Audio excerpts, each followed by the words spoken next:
পুরুষ মানুষকে হয়তো তার মহিলা বস উত্ত্যক্ত করছে, আছে এরকম অনেক আছে, আমি তো জানি। তখন তার অন্য বন্ধুরা কি বলবে বলতো, ইস তুই কি লাকি, আমার এরকম একটা বস জোটে না। না না, পুরুষ মানুষের এটা চরিত্র, তারা এগুলো বলেন, তারা এটাকে অপমান মনে করেন না, দে এনজয় ইট। তারা এটাকে মনে করেন না তাদের শ্লীলতাহানি, তারা মনে করেন না এটা তাদের সম্মান নষ্ট হয়, কারণ পুরুষ মানুষের নিজের শরীর সম্পর্কে কোনো সম্মান নেই।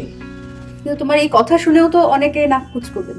আমি যদি এখন সত্যি সত্যি বলি ছেলেরা ভীষণ ভালো, কোনো ছেলেদের দোষ নেই, শুধু মেয়েদের দোষে সংসার ভাঙছে, এটার থেকে বড় মিথ্যে কথা তো আর কিছু নেই। সেটা সম্ভব নয়। তাহলে এই যখন সমস্যাগুলো তোমরা নিয়ে ডিল করো, কোথাও গিয়ে কে তৃতীয় ব্যক্তি মানে আমি বলছি না শুধু না না না, বাবা মায়েরা সবচেয়ে প্রবলেমেটিক। কোনো ছেলে যদি মনে করে আমি হাউস হাজব্যান্ড হব, আমার স্ত্রী চাকরি করছে এবং তার স্ত্রীরও যদি তাতে আপত্তি না থাকে, অনেক মেয়ে আছে কিন্তু আপত্তি নেই, আমি বাড়িতে থাকবো, আমি সবকিছু করব, তাতে সবার আগে আপত্তি হবে মেয়ের বাবা মার এবং ছেলের বাবা মার।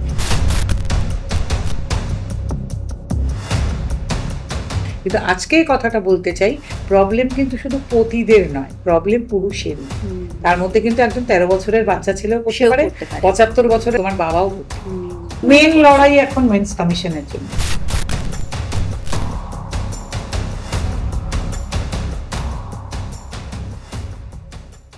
Hello and welcome to another episode of খোলা পাতা এবং অর্পিতা। আজকে আমাদের পডকাস্টের বিষয় মেন্স রাইট। একেবারে নারী দিবসের দোরগোড়ায় দাঁড়িয়ে আজ এই বিষয় নিয়েই আমরা আলোচনা করব। পুরুষতান্ত্রিক সমাজ, এখানে পুরুষের অধিকার নিয়ে লড়ার প্রয়োজনীয়তা কোথায়? অনেকেই এই প্রশ্ন করে থাকেন। সত্যিই কতটা অত্যাচারিত আমাদের সমাজে পুরুষরা?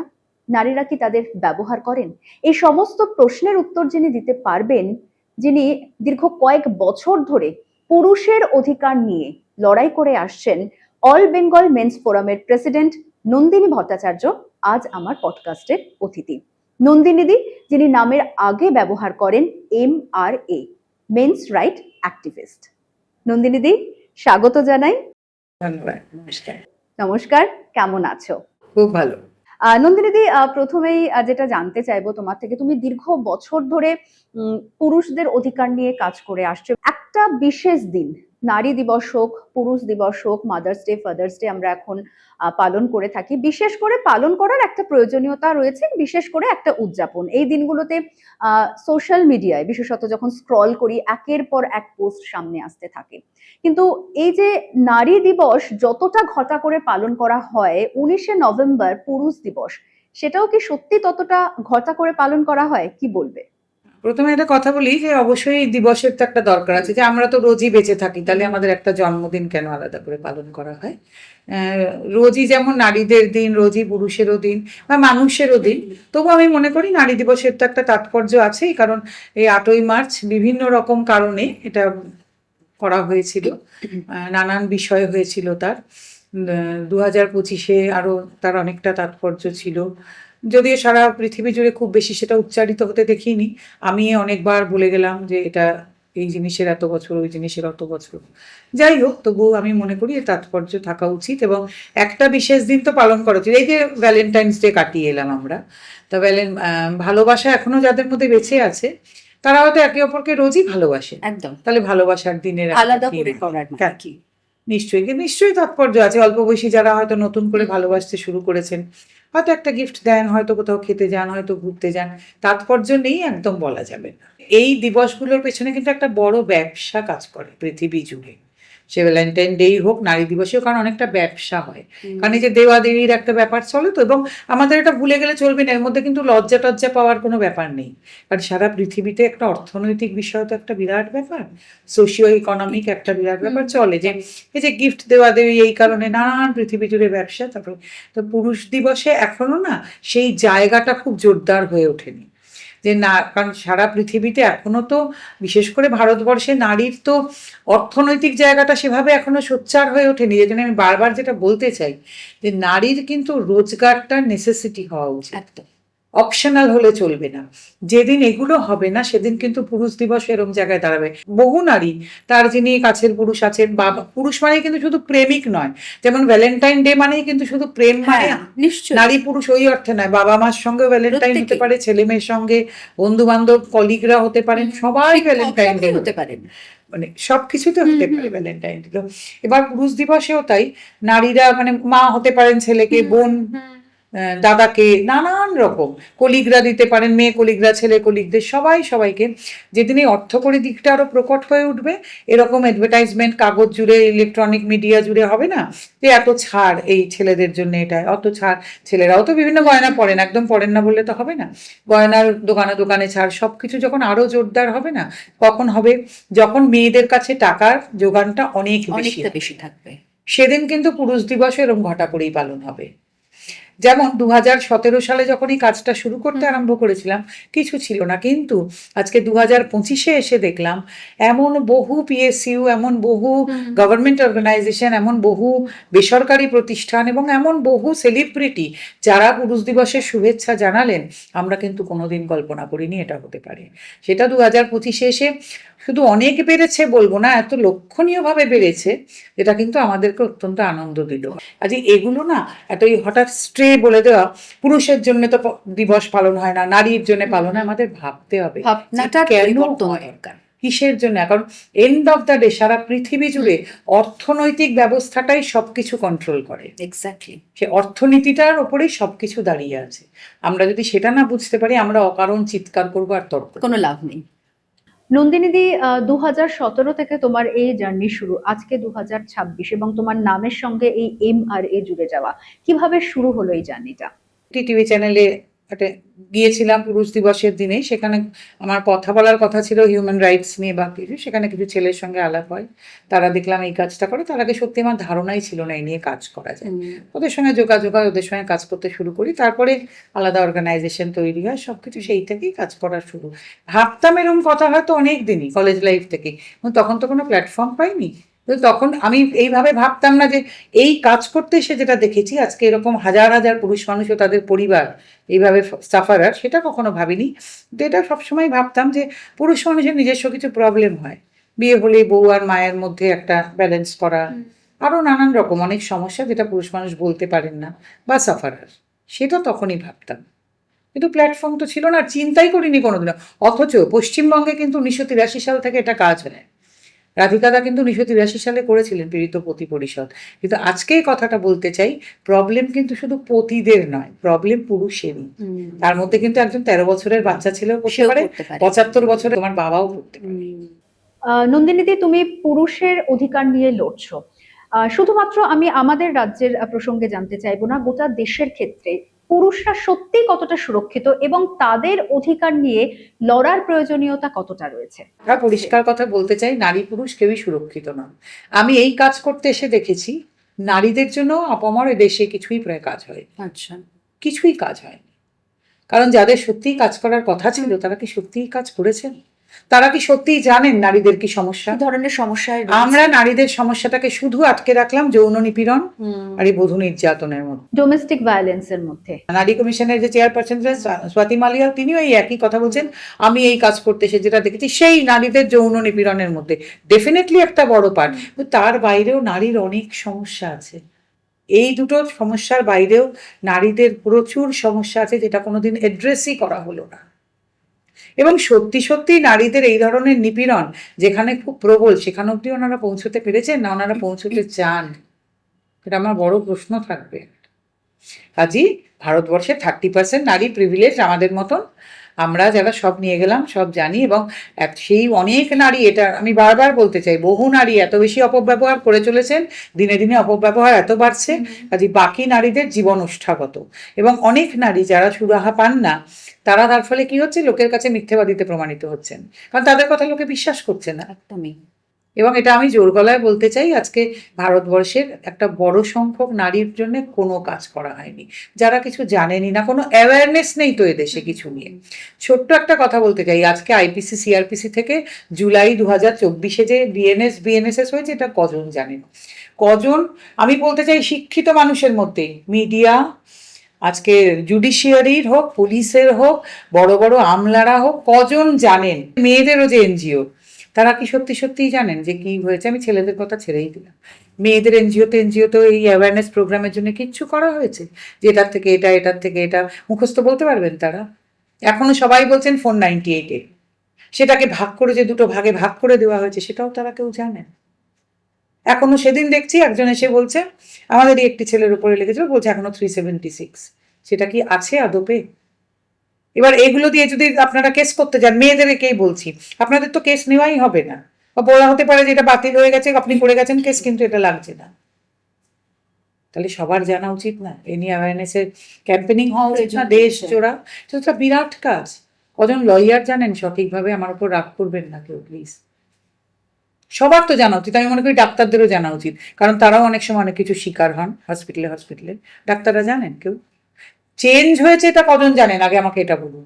মানে সত্যি এই ডোমেস্টিক ভায়োলেন্সের বাইরে বেরিয়ে পুরুষদের ক্ষেত্রে কি কি ধরনের মানে সমস্যা বা কিভাবে কিরকম আমি বলি, অত্যাচারের পুরুষ তারা মানুষের শিকার? আজও যেটা ভারতবর্ষের মেন সমস্যা, সেটা হচ্ছে ফলস, এই যে বধূ নির্যাতন। কারণ এটা এখন বিএনএসএ 85 এবং 86 ভাগে দেওয়া হয়েছে। ফলস ডোমেস্টিক ভায়োলেন্স, এটা হচ্ছে মেন। তারপর যেটা মেনটেনেন্সের বড় ভাগ, বাচ্চাকে দেখতে পাচ্ছে না, তার জন্য যে আজকে এই যে কলকাতা হাইকোর্ট, কর্ণাটক হাইকোর্ট, এখন রিসেন্টলি দিল্লি হাইকোর্টে ফাইল করে পিআইএল করেছেন একটা সংস্থা থেকে, দুটো সংস্থা থেকে। সেগুলো নিয়ে অ্যাওয়ারনেস কোথায় আছে? যে আজকে মা যে বাচ্চা নিয়ে চলে যাচ্ছেন, দেখতে দিচ্ছে না, সেটা হলে কিছু কিছু ইনস্ট্রাকশন দেওয়া হয়েছে যে না যদি দেখতে দেন, আপনারা ভিজিটেশন কাস্টাডি নিয়েও হয়েছে, তাহলে আপনাদের শাস্তি হবে। তো এগুলো নিয়ে অ্যাওয়ারনেস তৈরি হচ্ছে। আমরা একটা পডকাস্ট করেছি সেই নিয়ে কথা বলছি। তো আমরা কি, আমরা তো খুব ক্ষুদ্র একটা ব্যাপার। কোথায় অ্যাওয়ারনেস কোনো কিছু নিয়ে? কিচ্ছু নেই। এগুলো মেন কেস। তারপরে আসছে ফলস রেপ কেস, ফলস লতাহানি। এই যে একটা বিএনএস 69 আপনারা করলেন, এটার কি মানে? বিবাহের প্রতিশ্রুতি দিয়ে সহবাস। আজকে তো ছেলে মেয়ের মধ্যে শারীরিক সম্পর্কটা একটা জল ভাত, খারাপ ভালো ন্যায় অন্যায় বিচারে আমি যাচ্ছি না। আপনারা এগুলো অ্যাড্রেস করছেন কখনো? বা হতে পারে তো যেই মেয়েটিকে আপনারা বিয়ে দিলেন তার বিয়েতে ইচ্ছে ছিল না, এবার সে আবার শ্বশুর বাড়ি গিয়ে সে সেখান থেকে বেরোনোর জন্যই এই ফলস মামলাগুলো করতে চাইছে। তাহলে কি দাঁড়াচ্ছে ঘুরে? যে আপনারা বাবা মায়েরা মেয়েদেরকে পড়াশোনাই করাতে চাইছেন না, একটা ফার্স্ট ইয়ার সেকেন্ড ইয়ারে নাম কাওয়াসে ভর্তি করিয়ে কোনো রকম একটা বিয়ে দিয়ে দিচ্ছেন, এবং সেই মেয়েগুলোকে আপনারা ব্ল্যাকমেল করছেন যে মেয়েগুলো যদি বিয়ে না, আমাকে বলছে তো একটি মেয়ে ও ফ্যাশন ডিজাইনার হতে চায়। আপনারা কাম তো দিচ্ছেন না এসবে, আপনাদের টাকা পয়সা নেই এরকম কিন্তু না। আপনারা ভাবছেন কোনো মতে মেয়েটার একটা বিয়ে দিতে পারলেই হলো। আমি বারবার যেটা বলতেছি, তারপর যখন সমস্যা তৈরি হচ্ছে তখন বলুন। তখন আসছে। এবার আমার কাছে কথা কি, মেয়েদের জীবনের ডেস্টিনি বিয়ে হওয়া একমাত্র হতেই পারে না। মেয়েদের জীবনের ডেস্টিনি রোজগার হতে হবে, Definitely. নেসেসারি হতে হবে মেয়েদের জীবনে রোজগার, অপশনাল নয়। আর কেন একটা মেয়েকে এভাবে তৈরি করা হবে যে তার বিয়ে করাটা একমাত্র লাইফের অপশন? পুরুষ মানুষেরও নয়, ছেলেদের বাবা মায়েরা হয়তো চাকরি পেলে বাবু এবার বিয়ে কর, তোকে এটা বিয়ে করতে হবে। কেন বলুন তো? সেই ছেলেটারও তো ইচ্ছে নেই, চাকরি বাকরি করবো, ঘুরে বেড়াবো, হয়তো লিখতে ভালোবাসে, হয়তো গান গাইতে ভালোবাসে, হয়তো বাইক চালাতে ভালোবাসে, তাদেরকে তাদের মতন করে বড় হতে দিন, থাকতে দিন না। আপনারা সারাক্ষণ তাদের জীবনগুলো নষ্ট করার জন্য উঠে পড়ে লেগেছেন। পরবর্তী যা কিছু ঝামেলা কিন্তু এর ফলশ্রুতি, সব এর ফলশ্রুতি। কিন্তু একটা ভুল মেয়ের সঙ্গে বিয়ে দিলেন, জীবনটা নষ্ট হয়ে গেল। একটা ভুল ছেলের সঙ্গে বিয়ে দিলেন, জীবনটা নষ্ট হয়ে গেল। আর বাকি মহিলা এনজিও সবাইকে বলতে চাই, যারা মেয়েদের নিয়ে কোট আনকোট ফেমিনিস্ট সারাক্ষণ লেখেন, সোশ্যাল মিডিয়ার আমার মুন্ডুপাত করেন, যে আপনারা এগুলো নিয়ে একটু ভাববেন। কোনোদিন ভাবেননি? কতগুলো বস্তা পচা কথা সারাক্ষণ লিখে যাচ্ছেন ফেসবুকে। মহিলা হয়ে পুরুষের অধিকার নিয়ে তুমি লড়াই করো, নানা ধরনের কমেন্ট তো তোমায় ফেস করতে হয়। কিন্তু এটা বলতে চাই যে আমার পেছনে না লেগে আপনারা এই সমস্যাগুলোর দিকে নজর দিন। মেয়েরা খুব অসুবিধার মধ্যে আছে। কত মেয়ে দেখবেন পিএইচডি করা বন্ধ হয়ে গেছে, এবং তাদের তার বাপের বাড়ির লোক মদত দিচ্ছে, না না এসব করতে হবে না। হয়তো ছেলেটি সরকারি চাকরি করে, হয়তো এমন একটা প্রত্যন্ত জায়গায় তার ট্রান্সফার হয়েছে, মেয়েকে পিএইচডি বন্ধ করে তার সঙ্গে পাঠিয়ে দিল। এরপরে সবাই এক্সপেক্ট করছেন মেয়েটি ভীষণ হাসি খুশি থাকবে, সম্ভব না থাকা, এটা নট পসিবল। বুঝে রাখবেন আপনারা এটা। যখন মহিলারা কোনো সমস্যার শিকার হন, তখন তারা এখন অন্তত ওপেনলি বলতে পারেন। সোশ্যাল মিডিয়াতেও আমরা দেখি বা নিজের সবসময় নয়, আশেপাশে অনেকে প্রত্যন্ত এলাকার মানুষ তারা এখনো বলতে পারছেন না। শহরের মধ্যে অনেক মহিলা আছে, কিন্তু পুরুষদের ক্ষেত্রে কোথাও গিয়ে সেই সমস্যার কথাটা বলতে গিয়েও তারা কুণ্ঠা বোধ করেন। কারণ পুরুষ মানুষকে তো সাপোর্ট কেউ করবেন না, তার পুরুষ বন্ধুরাই প্রথম হাসবেন তো, যে বাবা তুই বউকে রাখতে পারলি না। পুরুষ মানুষকে হয়তো তার মহিলা বস উত্তক্ত করছেন, আছে এরকম অনেক আছে, আমি তো জানি। তখন তার অন্য বন্ধুরা কি বলবে বলতো, ইস তুই কি লাকি, আমার এরকম একটা বস জোটে না। কিছুদিন আগে একটা এরকম পোস্ট এসেছিল তার তলায় সব ছেলেরা লিখছে, ইস তুই কি লাকি, আমাদের এরকম হয় না। একটি ছেলে দিয়েছিল লিঙ্কডইনে প্রবাবলি, যে তার মহিলা বস তার গায়ে আপত্তিকর ভাবে হাত দিচ্ছিল, সব লিখছে, আমাদের এরকম দেয় না। সেখানে কোনো পুরুষ মানুষ আর সাহস করে লিখবে এই কথাগুলো? মানে আমাদের সামাজিক কাঠামোটা অনেক না না, পুরুষ মানুষের এটা চরিত্র, তারা এগুলো বলেন, তারা এটাকে অপমান মনে করেন না, দে এনজয় ইট। তারা এটাকে মনে করেন না তাদের শ্লীলতাহানি, তারা মনে করেন না এটা তাদের সম্মান নষ্ট হয়, কারণ পুরুষ মানুষের নিজের শরীর সম্পর্কে কোনো সম্মান নেই। যারা ছেলে বাচ্চা তাদেরকে মানে বলতে শোনা যায় এরকম ভাবে যে মেয়েদের মতন কাঁদছিস কেন, মানে তার কোনো সমস্যা যদি সত্যি হয় তুমি সেটাকে এক্সপ্রেস করতে পারবে না। অনেক ছেলে আছে না, হয়তো রান্না বান্না ভালোবাসে, হয়তো আলপনা দিতে ভালোবাসে, আমার এবিএমএফ এরকম অনেক ছেলে আছে, বা নাচ করে, তাদের বাড়িতে তাদের সবার আগে মেয়েরাও বলবে, ছেলেরা কম বলে এক্ষেত্রে মেয়েরা তার মাকে বলবে, বাবা তোর ছেলে তো পুরো মেয়েদের মতন, ঘর গোছায়, আলপনা দিচ্ছে, আবার নাচ করে, তোর ছেলে রান্না করে, পুরো মেয়েদের মতন। এটার মধ্যে মেয়েদের মতন হরকে যাচ্ছে। আমার একটা কথা বলো, যেই মেয়েটির পাইলট, ইঞ্জিনিয়ার বা ডাক্তার বা গাড়ি চালিয়ে যায়, বা ছেলেদের অনেক মেয়েকে আমি চিনি যারা না বাড়িতে ইলেকট্রিকের কাজ টাজগুলো সব করতে পারে, তাদেরকে করেন, তাদের নিয়ে কিন্তু খুব গর্বিত সবাই, সবটা পারে, দশভুজা। ছেলেদের বেলা কেন এটা হবে? তাহলে ছেলেরা কেন এরকম শুনতে দশভুজ কেন ছেলেরা হতে পারবে না?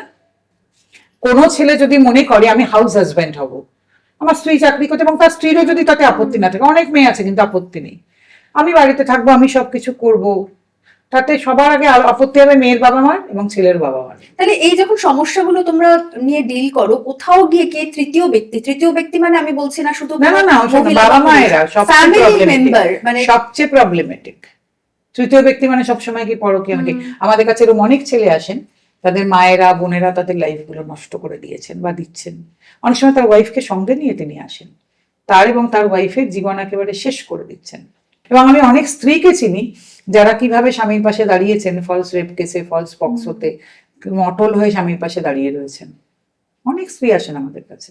যখন একটা সেপারেশন হচ্ছে তখন বাচ্চার অধিকার নিয়েও একটা সমস্যা হয়। আমাদের এখানে তো মাকেই সাধারণত অধিকার দেওয়া হয়, কিন্তু আমাদের মূল্য এটা যে বাচ্চাকে দেখতে কেন দেওয়া হবে না? ভিজিটেশন রাইট তো থাকতেই পারে। এবং আগেকার দিনে কিন্তু বহু দম্পতির মধ্যে এটা ছিল, আজকাল ক্রমশ কমে যাচ্ছে। আছে, একদম নেই বলবো না, যে ছেলেটি হয়তো শুক্রবার করে গেল বাবার বাড়িতে, থাকলো দুদিন, আবার সোমবার ওখান থেকে স্কুলে চলে গেল, আবার মা নিয়ে চলে এলেন। এ কিন্তু আগে আকছার ঘটতো, আকছার। এখন কিন্তু এটা হচ্ছে না। সেখানেও কি মানসিকতার সমস্যা? মানসিকতা যে ভাবছে ওখানে নিয়ে গেলেই যদি আমার সম্বন্ধে কিছু বলে, এদিকে তারা কিন্তু হয়তো বাবার বাড়ির সম্বন্ধে অনেক কথা বলে, আবার এটা বলা যাবে না কোনো বাবার বাড়ি এরকম নেই, হয়তো কম সংখ্যায় অনেক, তারা আবার নিজেদের হয়তো প্রভাব প্রতিপত্তি আছে, তারা নিজেদের কাছে রেখে দিয়েছে, এবং তারা মায়ের ক্ষেত্রে জিনিস করে, মাকে দেখতে দিচ্ছে না। এরকম যে নেই তো বলা যাবে হয় যে কোথাও না কোথাও গিয়ে মহিলারা অত্যাচারের শিকার হচ্ছে, কিন্তু যখন পুরুষরা হচ্ছে পরিসংখ্যান নেই। কোথায় দেখবে পরিসংখ্যান? থানায় গিয়ে মেয়েরা অভিযোগ করেন, অনেকেই করেন, অনেকে করতেও পারেন না, কিন্তু এগুলো জেনারেলি ওমেন্স কমিশনেও জমা পড়ে, বছরের শেষে একটা হিসেব নেওয়া হয়। পুরুষ কোথায় যাবে? মেন্স কমিশন কি আমাদের দেশে আছে? তাহলে তো এনসিআরবি ডেটা হবে, সব হবে, সেটার জন্য আমাদের মেন লড়াই এখন মেন্স কমিশনের জন্য। তাহলে কি দেখো, আমরা তো এন্ড অফ দ্য ডে যদিও গভর্নমেন্ট রেজিস্টার্ড, কিন্তু বেসরকারি সংস্থা তো আমাদের কাছ থেকে তো নেবে না গভর্নমেন্ট। নিলেই জানতে পারতেন। আজকে মার্চ মাসে দাঁড়িয়ে কথা বলছি, অলরেডি আমি যদি বলি আমাদের কাছে বোধহয় জানুয়ারি ফেব্রুয়ারি মিলিয়ে অলরেডি 500-র উপরে এসে গেছেন লোক। সারা বছর তো পড়ে আছে। পুরুষ কমিশনের এটা এখন ভীষণ দরকার। মেন্স কমিশনটাই আমাদের সারা ভারতবর্ষে যারা আমরা এই নিয়ে কাজ করি সবার এটাই মেন। এখন কথা একটু একটু উঠেছে, রাজ্যসভায় লোকসভায় উঠছে, জানি না কি হবে। আজ পর্যন্ত তো কোনোদিন কথা ওঠেনি। এই কথা ওঠাটুকুকেই আমরা অনেকটা সদর্থক পদক্ষেপ হিসেবে দেখছি, কারণ তা যদি না দেখি এই মুভমেন্টটার কোনো মানে হয় না। আমি যদি মনে করি কিছুই হবে না, তাহলে আমি বাকি সব লোকদের কি জবাব দেব? এই ধরনের সমস্যায় কিন্তু সাধারণত ফেস করে। প্রথমত একটা বললে যে মা এবং স্ত্রীর মধ্যে স্যান্ডউইচ হয়ে যাওয়া, একজন শাশুড়ি এবং একজন বৌমা, তাদের প্রকৃত সম্পর্কটা ঠিক কি হওয়া উচিত? শাশুড়িকে বুঝতে হবে যে অতিরিক্ত ইন্টারফেয়ারেন্স মানে ছেলের জীবনে বিয়ের পরে না থাকাই ভালো, কারণ আরেকটি মেয়ে এসেছে, এবার সে তারও কিছু অধিকার আছে, তিনিও থাকবেন ছেলেটির জীবনে। আমি এত পর্যন্ত এনে দিয়েছি হাত ধরে, এর পরবর্তী হাত ধরাটা সেই মেয়েটির। সেইভাবে আস্তে আস্তে প্যাটার্নটা নিশ্চয়ই ছেলের বউয়ের হাতে দেওয়ার চেষ্টা করব। নন্দিনীদি, এই পরকীয়ার সম্পর্ক এত বাড়ছে কেন? পরকীয়া তো আমাদের ভারতবর্ষের কেন, পৃথিবীর অনেক আদি ব্যাপার। আর এখন আমাদের তো আইনি সিদ্ধও বটে। পরকীয়া নিয়ে যত কম কথা বলা যায় ততই মঙ্গল। আমাদের বড় বড় সাহিত্যিকরা বলে গেছেন পরকীয়া জীবনের বারান্দার মতন, খোলা বারান্দায় গিয়ে দাঁড়ালে আলো নাকি বেশি আসে, ঘর আরো সুন্দর লাগে। তো এরপর পরিপ্রেক্ষিতে কি কথা বলবো। আর এ কিন্তু পরকীয়া কিন্তু কখনোই এরকম নয়, খুব কম পরকীয়া, সেসব আগে হতো। রজকিনী প্রেম উনিকোষিত হেম কাম গন্ধ নাহিতা, এসব কিন্তু হবে না। আজকের দিনে দাঁড়িয়ে শারীরিক সম্পর্ক একটা বিরাট ব্যাপার, বিরাট ব্যাপার বা রাদার কিছুই ব্যাপার না, ঠিক উল্টো রাদার।